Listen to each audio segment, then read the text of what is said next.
قبر ہماری منزل ہے، غفلت اس کی رکاوٹ۔ غفلت کہتے ہیں قبر یاد نہ ہونا۔ شریعت نے کہا کہ جو شخص موت کو زیادہ یاد کرے وہ زیادہ سمجھدار۔ چنانچہ انصار میں سے چند نوجوان صحابہ نبی الاسلام کی خدمت میں حاضر ہوئے، بہت خوبصورت سوال پوچھا، اے اللہ کے حبیب صلی اللہ علیہ وسلم، من اکیس الناس وحدم الناس، انسانوں میں سب سے زیادہ عقل مند اور سمجھدار کون ہے؟ نبی الاسلام نے فرمایا اکثرہم ذکر للموت، وہ جو موت کو کثرت سے یاد کرتا، وَأَكْثَرْهُمْ اسْتِعْدَادًا لِلْمَوْتِ، اور جو ان میں موت کی سب سے زیادہ تیاری کرتا ہو، اولئک الاکیاس، یہ ہیں عقل مند لوگ، ذہبوا بشرف الدنیا وکرامت الآخرہ۔ نبی علیہ الصلوۃ والسلام نے تو ان کو عقل مند کہا جو موت کو زیادہ یاد رکھیں اور موت کی زیادہ تیاری کریں۔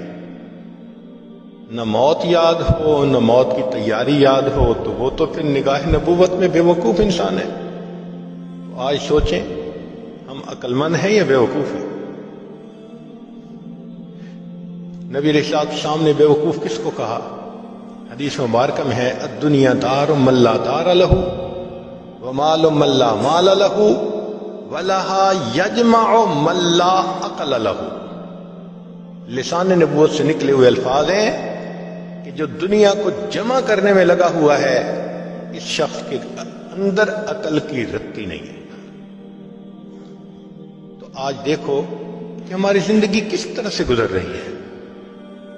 کہیں موت کا تذکرہ کر دو نا تو عجب سی بات نظر آتی ہے کہ اس نے کون سی انوکھی بات شروع کر دی۔ حالانکہ صحابہ کرام کا مزاج ایسا تھا کہ وہ وقتاً فوقتاً موت کا تذکرہ کرتے رہتے تھے، سنتے رہتے تھے۔ سیدنا عمر بن الخطاب رضی اللہ عنہ نے ایک شخص کے ذمہ لگایا تھا، آپ میرے ساتھ ساتھ رہنا اور موقع کی مناسبت سے موت کا تذکرہ چھیڑتے رہنا۔ ایک دن آپ نے اس کو کہا کہ بھئی اب آپ کسی اور قوم پہ لگ جائیں۔ اس نے کہا کیوں امیر المومنین، اب موت کو یاد کرنے کی ضرورت نہیں ہے؟ تو آپ نے اپنی ریش کی طرف اشارہ کر کے کہا کہ دیکھو اب اس میں جو سفید بال آ گئے یہ مجھے موت کی یاد دلانے کے لیے کافی ہے۔ عمر لانوں نے ایک انگوٹھی پائی ہوئی تھی، اس کے اوپر لکھا ہوا تھا کفا بالموت واعظا، اے عمر موت ہی واعظ کافی۔ تو موت کو یاد کرتے رہتے تھے۔ جنازہ جا رہا ہے، کسی صاحب نے پوچھا یہ کس کا جنازہ؟ صحابی نے کہا تیرا جنازہ۔ تو وہ تھوڑا سا امبیرسمنٹ فیل کرنے لگے کہ کیا کہا؟ مان لگے بھئی اگر آپ کو برا لگا تو یہ میرا جنازہ۔ پھر بات سمجھائی کہ اے بھائی جو فوت ہو چکا اس کی تو موت آ چکی، اب یہ تیری باری ہے یا میری باری، ہمیں اپنے بارے میں سوچنا چاہیے۔ تو اس سے پتہ چلتا ہے کہ نبی علیہ الصلوۃ والسلام نے مزاج ہی ایسا بنا دیا تھا ان کا کہ موت ان کو ہر وقت یاد رہتی تھی۔ جب موت یاد رہے گی نہ انسان دھوکہ دے گا، نہ کسی کی عزت پہ حملہ کرے گا، نہ انسان کسی کا حق مارے گا، انسان ایک اچھا انسان بن کے زندگی گزارے گا۔ اور جب موت یاد نہیں ہوگی تو پھر انسان کوئی بھی گناہ آسانی سے کر لے گا۔ کب موت آئے گی کوئی نہیں جانتا۔ امام غزالی رحمۃ اللہ علیہ فرماتے تھے اے دوست تجھے کیا معلوم بازار میں وہ کپڑا پہنچ چکا ہو جسے تیرا کفن بننا ہے۔ اے دوست تجھے کیا معلوم بازار میں وہ کپڑا پہنچ چکا ہو جسے تیرا کفن بننا ہے۔ انسان شادی بیاہ میں مشغول ہوتا ہے اور اس کو نہیں پتہ ہوتا کہ قبر تم میں کفن کا کپڑا پہنچ چکا ہوتا ہے۔ اللہ اکبر کبیرہ۔ ایک آدمی کو دشمن نے قتل کیا اور نہر کے اندر ڈال دیا، کئی دن اس کی لاش نہر کے اندر ہی رہی تو پھول گئی، ایسی پھول گئی کہ جب اس کو نکالا گیا تو پتہ نہیں چلتا تھا کہ یہ کون ہے کون نہیں، پہچاننا مشکل تھا۔ یہ بھی پتہ نہیں تھا کہ کس شہر کا ہے۔ چنانچہ پولیس نے کاغذی کارروائی کر کے جو قریب بستی تھی اس کے عالم کو کہا کہ بھائی آخر مسلمان ہے، آپ اس کو نہلا دیں، کفنا دیں اور دفن کر دیں، ہمیں تو اس کے وارث کا کوئی پتہ نہیں۔ لو جی، امام صاحب نے بستی والوں کو کہا کہ لوگوں، نہلا تو میں دوں گا، میرے پاس کفن کے پیسے تو نہیں ہیں، تو کفن کے پیسے دو۔ دیہاتی علاقوں میں لوگوں کے پاس کھانے پینے کے لیے چیزیں تو ہوتی ہیں، سپینڈنگ کیپیسٹی نہیں ہوتی، کیش نہیں ہوتا۔ انہوں نے کہا مولانا اعلان کر دو مسجد میں۔ بستی میں اعلان ہوا، لوگوں لاوارث نعش ہے، کفن خریدنا ہے، اس کا چندہ کرو۔ کوئی 5 روپے لایا، کوئی 10 روپے لایا۔ آدھا گھنٹہ اعلان ہوتا رہا لاوارث نعش، اور پھر جا کے پیسے پورے ہوئے تو اس کو کفن دے کے اس کا جنازہ پڑھا کے اس کو دفن کر دیا گیا۔ پولیس اس کی تفتیش میں تو لگی ہوئی تھی۔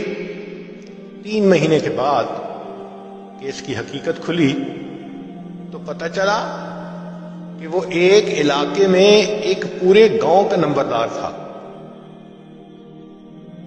اور اس کی 4 مربع زمین تھی جس میں فروٹ کا گارڈن بنا ہوا تھا،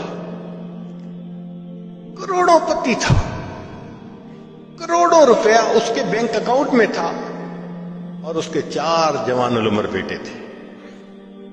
4 بیٹے ہیں، کروڑوں پتی ہے، بینک میں کروڑوں روپیہ ہے، لیکن اس کو کبھی پتہ نہیں تھا جب میں مروں گا میرے کفن کے لیے آدھا گھنٹہ چندہ کیا جائے گا۔ وارث مان نہ کری وارثاں دا، رب بے وارثا کر مار دائی۔ فرماتے ہیں کہ اے وارث، تو اپنے وارثوں کا مان نہ کرنا، اللہ تعالیٰ کبھی کبھی بندے کو لاوارث کر کے مار دیا کرتے ہیں، کیا پتہ کس حال میں موت آئے۔ ایک شخص 5ویں منزل پہ کوئی کام کر رہا تھا، ونڈو میں پاؤں جو اس کا اکھڑا اور کوئی چیز ٹوٹی تو وہ نیچے سڑک پر آ کر گرا، اور میٹل روڈ تھی، مگر اللہ کی شان، نہ ہڈی ٹوٹی، کوئی فریکچر نہیں ہوا، نہ خون نکلا، ایسے لگتا تھا کسی نے اس کو کیچ کر کے زمین کے اوپر رکھ دیا۔ لوگ بڑے حیران، 5ویں منزل سے گرا، کوئی انجری بھی نہیں ہے، لوگ اس کو مبارکباد دینے لگے۔ تیسرے چوتھے دن اس کے 2 دوست آئے اس کو ملنے کے لیے اور کہنے لگے کہ تمہیں نئی زندگی ملی ہے، ہمیں مٹھائی کھلاؤ۔ اس نے کہا آپ بیٹھیں، یہ میرے بالکل گھر کے سامنے جو یہ مٹھائی کی دکان ہے نا، سویٹ شاپ ہے، ابھی میں تازہ تازہ مٹھائی لے کے آتا ہوں۔ وہ بٹھا کے گھر کہا کہ تم چائے بناؤ، بیوی کو کہا میں ابھی تازہ مٹھائی لاتا ہوں۔ بیوی نے گھر کے اندر ماربل لگا ہوا تھا اور اس کو دھویا تھا، صاف کیا تھا، اور وہ گیلا تھا۔ خاوند اپنے گھر میں ماربل کے فرش پر چلتا ہوا آ رہا ہے، پاؤں جو پھسلا، سر کے بل گرا، اس کو موت آ گئی۔ 5ویں منزل سے گرا، ایک قطرہ خون کا نہیں نکلا، فرش سے پھسلا، موت کا وقت آ چکا تھا۔ ہمیں کیا پتا کب موت آنی ہے، اس لیے نبی اسلام نے فرمایا کن فی الدنیا کأنک غریب او عابر سبیل، دنیا میں ایسے زندگی گزارو جیسے کوئی مسافر ہوتا ہے یا جیسے کوئی پردیسی ہوا کرتا ہے۔ جو پردیسی ہوتے ہیں نا، ان کے ذہن میں ہر وقت ہوتا ہے ہم نے واپس جانا ہے، ہم بھی یہاں پردیسی ہیں۔ ہر وقت یہ سوچ رہنی چاہیے کہ ایک دن ہم نے واپس اپنے وطن جنت جانا ہے، مگر غفلت آ جاتی ہے، اور غفلت بھی کیسی کہ بندے کو مرنا یاد ہی نہیں۔ ایک بڑے میاں تھے، 85 سال عمر تھی۔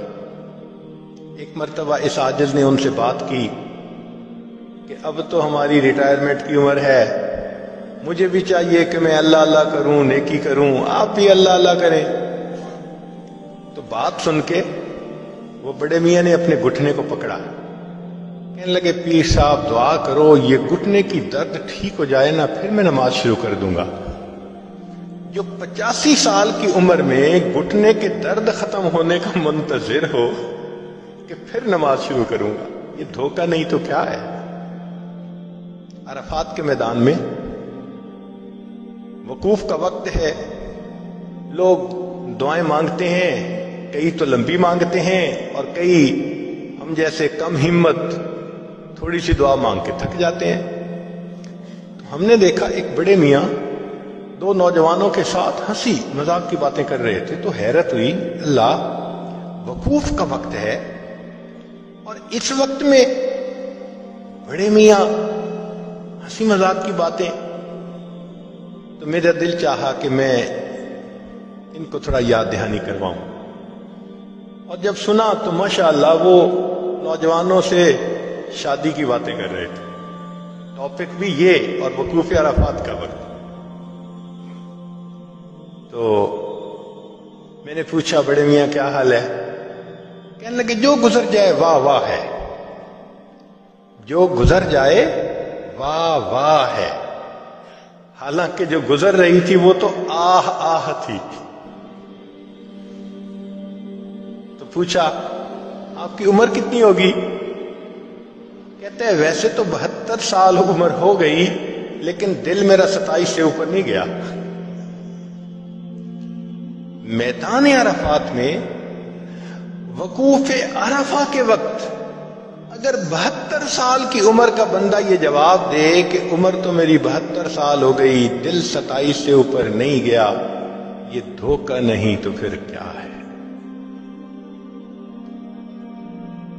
تو قبر ہماری منزل ہے، مگر غفلت اس کا دھوکہ ہے، اس کی رکاوٹ ہے۔ نتیجہ کیا ہوتا ہے کہ ہم ہر کام اپنا ٹھیک کرنے کے عادی ہوتے ہیں، دفتر کا کام، بزنس کا کام، گھر کا کام۔ اگر کوئی رہ جاتا ہے تو وہ آخرت کا کام رہ جاتا ہے۔ نماز قضا ہو گئی، فجر میں آنکھ نہیں کھلتی، ذرا دیر سے سوتے ہیں،